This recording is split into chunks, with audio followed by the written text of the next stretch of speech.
And I remember my first paycheck was like $5,500.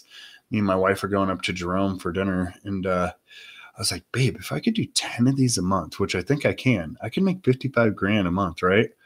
Well, dude, I've been making over $1 million a year for the past like 6 years, and it just builds on itself.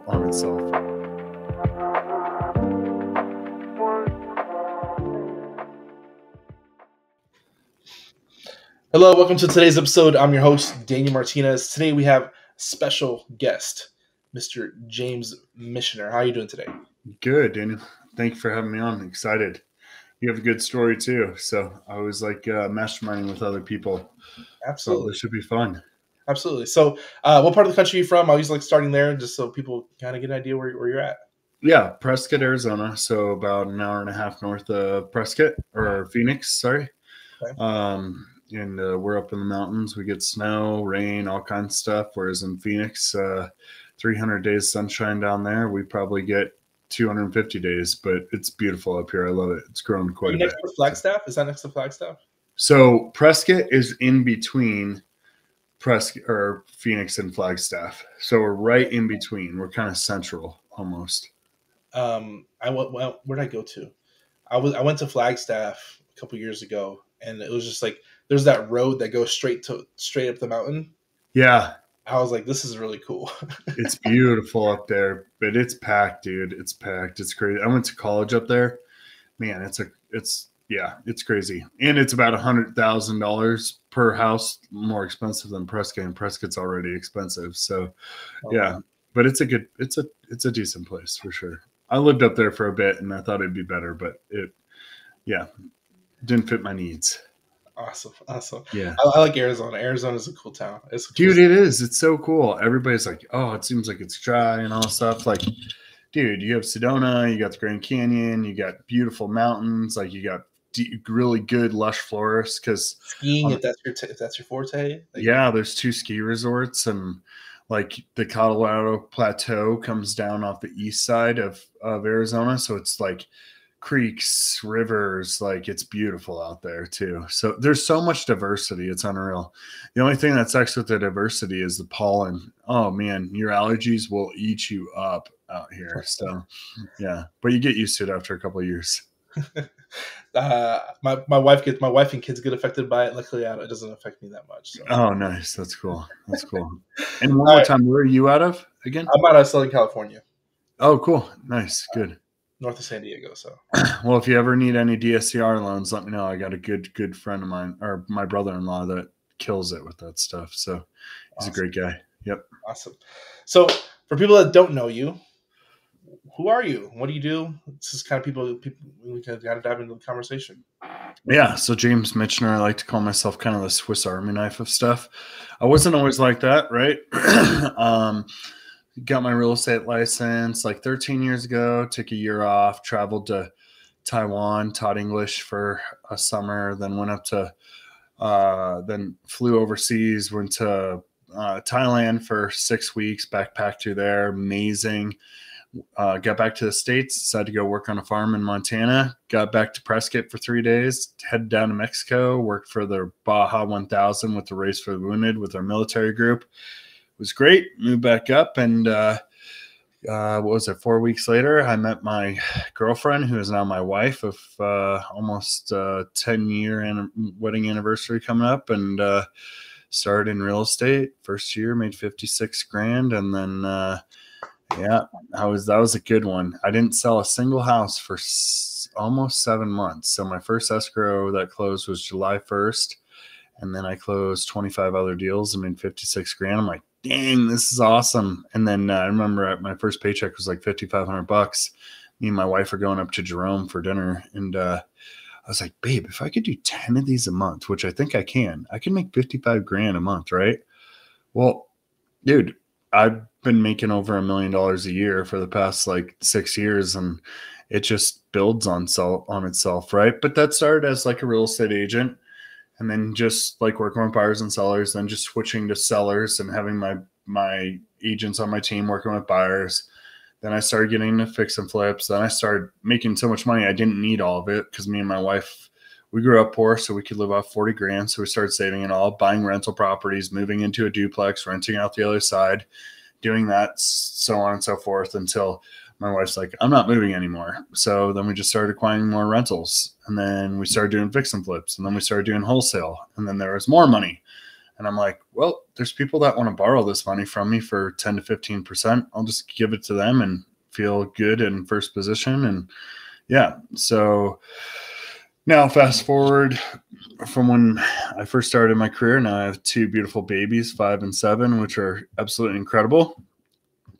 A great wife, and still running my real estate team and still doing all of that stuff. So it's fun. I'm looking at more land, which you had told me about. I like flipping land when I can, but also like I put a manufactured home on a lot 2 years ago. That was pretty cool. And I have some friends that are doing well with that. So looking at acquiring land and putting manufactured homes on it, just to kind of diversify, learn maybe what I like and what's a little bit more scalable. And then yesterday got approached about buying a property management group, which dude, all this stuff sounds so cool. And it's like, oh, how can you do all this stuff? But dude, I warn you, it gets overwhelming and you got to have the right people in place, because it can be a lot to take on all that stuff. So let's jump into that. So congratulations on your 10 years of marriage. I think yeah. If you can keep your spouse happy, you can probably do a lot of other things well too. Oh, it's a beautiful thing, dude. I love being married. Yeah, it's so cool. It's nice having a good partner in your corner. Oh yeah, in life. That's the best part. I've been married, I think, 9 years. It'll be 9 years, 2 months. Congratulations. Yeah. Once you get past that 7-year mark, it's pretty good, because that's right around the time where people start separating, or so 5 to 7 years. So yeah. You make it past that, you're doing good. Yeah, you're good. You get a little bit older, especially us men, we become less stupid. I don't know. I think we're born stupid, and we grow out of it. No, I don't think you do. Maybe become a little bit more mature, right? You just start learning the ways of the world. So yeah. It's easier, and this is for marriage advice, it's easier getting yeses and saying yes to certain things, letting shit go. Do you want to be right, or do you want to be in a fight? You know, it's like, yeah. So you want to be right, or do you want to be happy? And I choose happiness. And so, yeah. Happiness and peace is priceless. And I think if you can balance that, kind of, it resonates everywhere else in life. 100%. Yep. 100%. Let's kind of jump on this. How has your wife benefited you in your business? Supporting me and believing in me, especially before we had kids. She would kind of let me do what I wanted, and I spent a lot of time with her. So when I started getting really busy, I would work a ton. I would hang out with my friends a little bit, but then I'd pour all my time into her, because I didn't want that relationship to go away. She worked for me for 2 years, which was incredible. And then we had kids, and she wanted to be a stay-at-home mom. So now that the kids are in school, they're getting a little bit older, there might be a little bit more time for her to come in and like help me like organize. Like if you looked at my office, it's like totally not organized, right? Certain things, but other things, it's like, Shan, I need help. And she's great with that type of thing. But I think to answer that question simply, just she's been supportive. You know, she knows what needs to happen, and she's there for me through and through with that type of thing. So, yeah, there's a lot of make or break points that happen, especially in entrepreneurship, because entrepreneurs take on more stress, risk, more hours. Like there's a lot that comes with that, and not a lot of people understand that. Especially everybody wants to dream entrepreneurship, but it takes a toll on other places. Dude. It does. My wife and I were talking yesterday morning, and she was saying how one of her friends' husbands is super stressed out. And then yesterday, I talked to 3 separate people, and dude, 2 of them were almost in tears with the anxiety and everything, but they're self-employed. It's just hard, you know, especially if you're in your early 30s or late 20s and or even 40s, and you're in the midst of all this stuff with everything else going on. It's hard. It's hard to run your own business, but there's so many people that are like run their own business, and then they're like, I'd love to go back to a 9-to-5. They shut it down. They go to a 9-to-5, and they're like, dude, this is terrible. No way. You know? So Yeah. It's the rock and a hard place. You choose your rock. Yeah, exactly. Yep, I agree. So, but you can make so many, there's just so many benefits to working for yourself too, right? Like there's no ceiling. You can really set your own schedule and you can set your pace if you want to too. But my advice for anybody is like, especially if you don't have kids yet, like work as hard as you can to get to a really good spot so that when your kids are older, you can go chaperone their stuff or you can spend time with them because you don't get that time back with your kids. And we're young and we're hungry and God made us that way, right? To be like, have energy and go after it and be ambitious. And a lot of times you think life is kind of lived backwards, right? You're young, you have all this energy, you're working really hard, your kids are young, so you miss out on some stuff. Then when you get older, they're all gone and you're kind of maybe a little bit bored and maybe that's when you should be working, right? But that's not how your hormones and your body's set up. That's not how God made us. But I think it's wisdom and experience for everybody here listening to that sometimes, like me, I personally step back recently just to kind of focus on what's really important. And it may seem like I'm stepping back in business or whatever, and people are like, oh, why are you taking it easy, you know, like, and then it's like I'm trying to refocus and realign and kind of focus on what's important right now and today. So don't let the outside noise affect you and your plan. 100%. Like if you get on social media and there's all these people killing it, gives you FOMO, right? And you're like, damn, am I missing out? But the other thing is like, Daniel, like you've been probably doing really well for a long time, right? If you take a step back, you're probably doing like 75% better than you would have when you first got into the business. So you're still doing well because you have that knowledge and experience. So Yeah. it all compounds on itself. And, you know, sometimes you need a little break there. Life is not a hustle. Season is a hustle, right? You hustle for a season and then you can take a break if you want to and then go back on it when you want to. So that's just my opinion of it. Yeah. I talked to a guy yesterday and he does land part-time, and it was one of my clients, and he's like, I do land part-time, and it's one of those things where like I do it for the time freedom, not necessarily become a millionaire. And yeah, I could, if I focused 100% of my effort on it, I could do really well. It's just I'd like my time freedom better, and Yeah. hitting millions in status per year, all that stuff. It's not necessarily his goal. That's his goal, is to spend time with his adult kids and grandkids and that stuff. Like that's important to him right now. So I think you have to choose what's important and focus on what's that and make that important. You do. But one thing, you've probably watched Guardians of the Galaxy or like Iron Man and whatnot. There's that scene where he sees his dad and his dad's basically the same age as him and they meet up and for whatever reason they give each other a hug and then they pull away and I might have gotten some of that wrong, but his dad goes, no amount of money has ever bought in a second of time, right? So we're never going to get that time back with our family and stuff. So just try to be present in those times and you can always make money, but when duty calls, you should be doing that for sure. So, yep. Let's kind of pivot the conversation. I think you have a lot of experience. You've done a lot of things. I think a lot of people get shiny object syndrome and they try and do too many things and they spread themselves thin. What was your like process to like you have to get success in one thing and then you kind of build upon that? But like, what was your process to people that are kind of get like shiny objects? My process is when I first started in real estate, all my brokers, everybody I was around said, you know, do open houses, talk to your sphere of influence, stuff will happen, it'll keep going. Well, and at the same time, there was a coach that would go into our brokerage and he would talk about cold calling. Well, I just gotten back from GCU and I was just sitting in a cubicle cold calling and I never wanted to do that again, right? So 3 months goes by, the coach says, how are you doing? I'm like, dude, I got 0 deals right now. He's like, you need to call. I tried doing it with the brokerage side again, got no deals. And then finally I met up with him again. He's like, dude, just try to call for 2 hours a day. Like maybe not sit your butt in the seat for 8 hours a day. So I started doing that and I started setting appointments. I'm like, wow, this is cool. Okay, I like this. And then I was working with buyers and I couldn't manage the time between my prospecting and listing appointments and working with buyers and all that stuff. So I talked to my mentor again, my coach, and some other people, and they said, you got to focus on listings.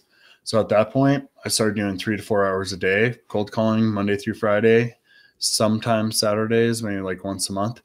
And my business went from 56,000 the first year to 180 to 300,000 to 600,000 to 775 to 865 to a million. And what that was is that I just focused on one thing and I did it really well, right? So as soon as I got so busy with the listings, I needed an assistant. So I hired an assistant that helped me out a ton. All these leads were coming in and I couldn't handle all of them. So I started hiring people, other agents to help me, right? Not buyer's agents. They could do the listings too if I needed them to, and just kind of built out that system. Well, what I found is like when I found a good deal, I'd give it to an investor and the investor would fix and flip it. And 50% of the time he'd give it to one of his friends that were a real estate agent. And I'm like, dude, I gave that deal to you. Like, what the heck, right? Or he would turn it into a rental or do something else, which would cut me out. Yeah. So I was like, dude, screw this. And then I figured out wholesale. So first deal I did with wholesale, I bought a property for 150 on contract, called around, had an investor that wanted to buy it from me.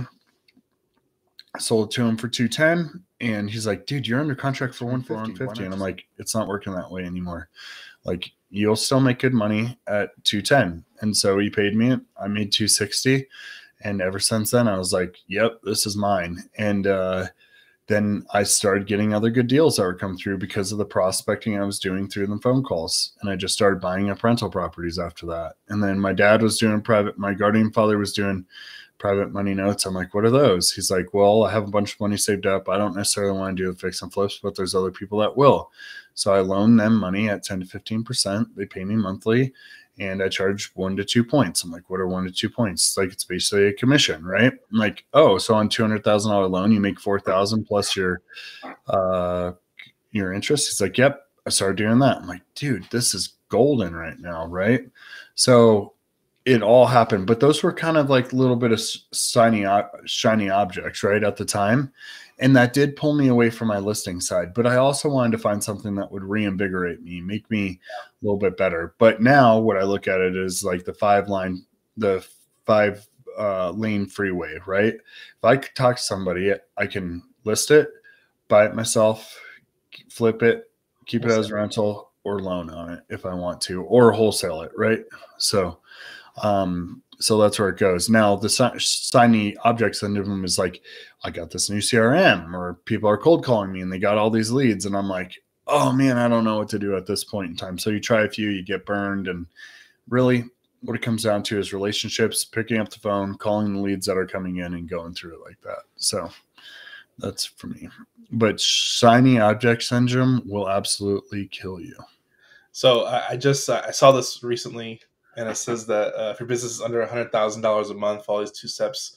Graduate a kitchen timer and turn it to 4 hours and advertise until the timer's up. Alex Hormozi. And it's pretty much what you just said. Exactly what you just said. Yep. That's all you got to do. And one of my friends, Brandon Morenin, did a post and he's like, hey, if you're looking for the shiny bullet to give you motivation, all of a sudden you're not going to get it. Like motivation and confidence comes through doing the same activity over and over again and getting success out of it. Right. And that's totally true. Like the more success you get, the more motivation you're going to get to go through it. But too much success can bring on a lot of anxiety. That's when you got to look to see who can help me, right? Not how, right? So yeah. Which if you guys haven't read that book or watched their podcast, it's really good on that stuff. So who can help you? Yep. Which was a huge pivotal point for me in finding the right people. Awesome. Yeah. I kind of want to jump into the notes because I like the note side and seller financing and all this stuff. So you mentioned that if you have a deal, you'll almost like finance it for somebody. Oh yeah. To do the work. So you'll find the lead and then essentially sell it and give them the loan. Yeah. I did that before. I made $60,000 on it last year on one of them. Did you almost like wholesale it to yourself? So I bought it, but I put it as a signee. I got an investor that wanted to buy it. He said, I'll pay you 1 point and 12.5% interest. I'm like, cool. So I'll make a 30 grand assignment fee plus 12% on the money plus 1% on the 300 or the $300,000 note that I'm going to give him. And then the rest would be in draws. And dude, I made a grip ton of money. I mean, I was making like $3,600 a month just on interest, and I got out of it. It was beautiful. So we do that in land space with our land because there's no financing for it. So we sell or finance it. So part of our strategy, and when you do it that way, is you create a higher yield because you have it deeper than what you're selling it at. Yeah. So even if you're selling it at 12%, 15%, depending on what your spread is, you probably got like a 25% yield because you wrote in that assignment fee that you paid, even for the term. When you're seller financing, is there a maximum amount of interest that you can charge that person on seller financing legally? It depends. That's a good question. And this is per state. It's statewide. There's different usury laws. But whenever we're creating mortgages, we usually do market rates for land, and we try not to go too much. If you're doing housing, you have to follow Fannie Freddie regulations for creating mortgages. So this is why it's important, and you know this, and for everybody here listening, there's a difference between a personal loan and a commercial loan. Yep. And if you're providing a loan for somebody's personal housing, you have to follow Fannie Freddie regulations. But it's for an investment property or something like that, it qualifies as a commercial loan. And in some states, you can charge up to 18%. What do you charge? Whenever we're seller financing, we try and keep our rate competitive. So back during COVID, it was 10% on land notes, and then now it's 12% because interest rates went up. So. And how much down? So if you're selling a $50,000 piece of land, how much down are you trying to get on that in order to seller finance it? Generally, we're not 50,000 is kind of our lowest barrier. We're usually like 50 to 250,000 is where we really like being. Nice. Just because we get no buyers, but generally we're trying to acquire that deal. Let's say even if it's $100,000 deal, we're trying to acquire for 50, seller finance it for 100 with $10,000 down.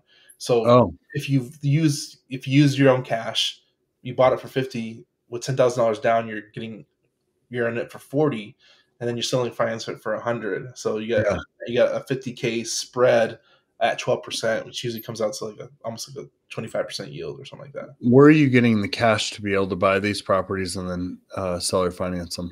That's a great question. I'm trying to find more note buyers or partial buyers. I don't know if you know about notes and partials. Kind of. I mean, I bought a note before, and I've taken a class on it, but I didn't necessarily look into it enough to understand it. So right now we're having to liquidate all our notes just because we sell to a third-party marketplace, but I'm trying to get to a point where I can keep them because we've had instances where notes boomerang back to us and properties boomerang back to us. So usually we had a note last year that paid for almost paid for 14 months. And then they're like, "Hey, you want to buy the property back?" We're like, "Not really." And he's like, "Well, I don't want you to foreclose on me. Can you just take the property back?" And we're like, "Absolutely." So then we would just resell it with another down payment. Nice. What's the foreclosure process like? We do a lot of this in Texas. That's where a lot of my note buyers. So I try not to create paper outside of Texas currently. But Texas is usually like a 30-day foreclosure process if they're 90 days delinquent. For your contract, did you have an attorney draw that up, or? Yes. We draft a deed of trust. We're first position. We don't do a contract for deed. It's no longer viable in Texas, and we just do it the right way. Okay. And we run it through RMLO as well. RML? Registered Mortgage Loan Officer. Oh, you do that to them? Okay. Yeah. Cool. Nice. Okay. Sweet. Where are you finding your leads? Everywhere. So we get we do PPC right now. We're doing tax link marketing, and then we ran a cold call campaign last week that we're still trying to filter through, but we get a lot of referrals from wholesalers and stuff like that. So PPC is like Google. You have them click on the thing. Have you ever done the PPL? Pay per lead? No, I've never done pay per lead. If you're gonna do that, I think you're better off doing your own marketing because you can kind of control everything. Whereas if you do PPL, you're kind of counting on that third party service provider to optimize, and you're paying them to do it essentially because they upsell you per lead. Yeah. So how much are you paying per lead with your PPC? Right now we're like at $85 a lead, but we're converting like 1 in 9 or 10. Okay, cool. And then you have a pipeline full of other ones that probably come through every once in a while. Correct. Who set up your PPC? I have a guy from Australia that I use that I've And used. he's good. Yeah, he's good. Cool. You and I will have to talk. So, on you said your father-in-law ran a note business as well, Hard Money at least. Yeah, but it was on a really small scale. He probably does like 3 or 4, right? So he probably has $1 million or something like that. Maybe, I don't know, that he'll loan out at any time, and he just showed, the first loan I did, I lent the guy for 6 weeks. He paid me $15,000 on that. And I got paid back in 6 weeks. And I was like, dang, I just got paid 15 grand for sending out a wire transfer. Heck yeah. Okay, cool. And then ever since then, I've probably done 50 or 60 myself. Awesome. Yeah. Yeah. There's like a threshold, and it depends on your personal goals, that if you get to a certain amount liquid or an equity or something that you can leverage against, as long as you can keep that money moving, it can sustain your life and life balance. So as far what do you mean by that? Like, for instance, like your father-in-law has $1 million that he loans out. If he gets a 15% yield on that, he's making 150 grand a year. Yeah. As long as he keeps the money moving at that point. Yeah.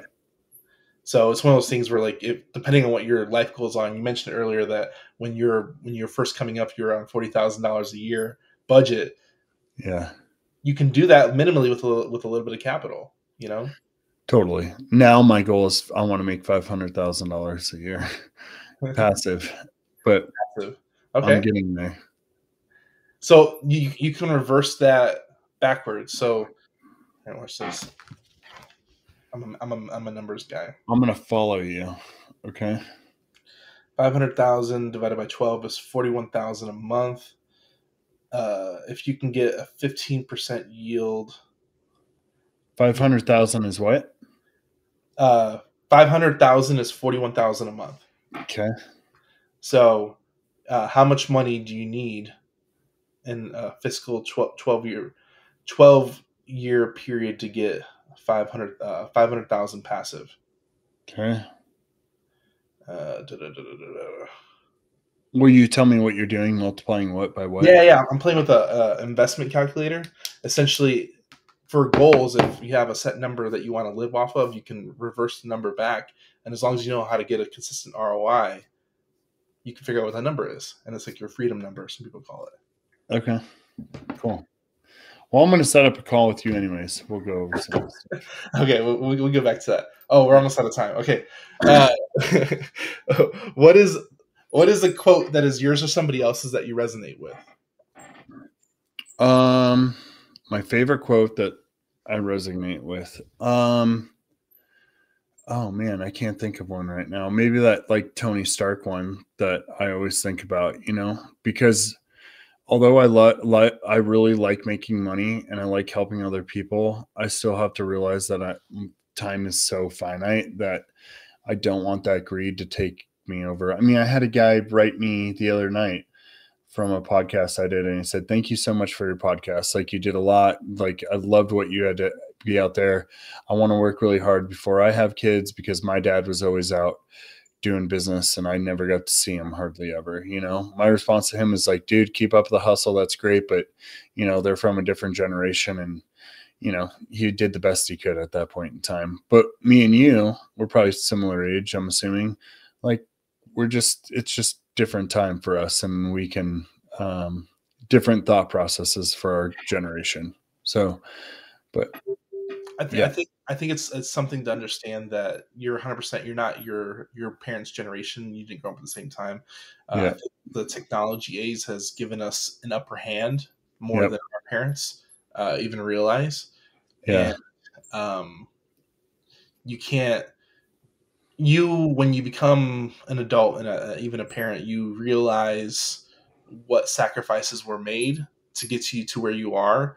And as even if you have different bouts with your parents, is that they might not agree with what you're doing, but you take your life lessons that you learn from your experiences with them to make your own life choices, and they might not ever agree with it. You might have different bouts with your in-laws or parents and stuff like that, but it's one of those things where you now have the perspective, and when you become a father and even a husband or whatever spouse to another person, you now have accountability in your own situation to make your own decisions, you know?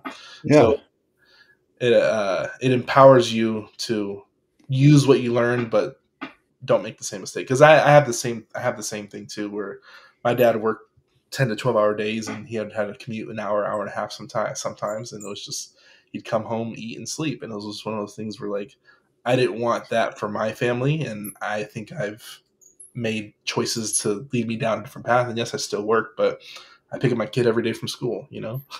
Yep. That's one of I those things. did it the last 2 days. And then today I'm going to pick him up and I'm going to go do a library walk with him. Like that's important stuff to me. It's important. But I still want to be able to provide a good life for my kids too. Right. Absolutely. But my thought process is I'm not going to be a snowplow parent. Like I still want them to grow up with some struggles, you know? I mean, my kids will ask me for certain toys. And I'm like, hey, I can't afford that right now. Right. They don't understand the status of where we're at right now, but I don't want them to think that they can have whatever they want, you know? So yeah. Where can people find you online if they want to check you out? You mentioned you have a podcast. If you can drop it here. So I don't have a podcast, but I do a lot of posting on Instagram and Facebook, and just reach out to me on Facebook, Instagram, and I'll definitely get back. So I love doing one-on-one coaching with people, particularly that are in real estate that don't want to be just a deal junkie and going from one deal to the other, but want to be able to save money, implement that money into deals that are themselves and provide passive income. So like we have our rentals, we have the private notes, we have dividend stocks and that type of thing. And at this point in time, I could easily retire and not really want to have to do anything. I'm too young, and the word retirement, I can't find it in the Bible, so I'm not going to do it.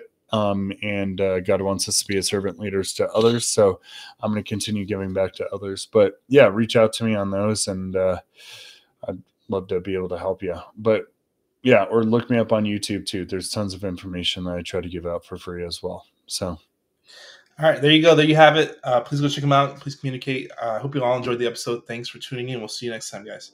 Thanks. Bye.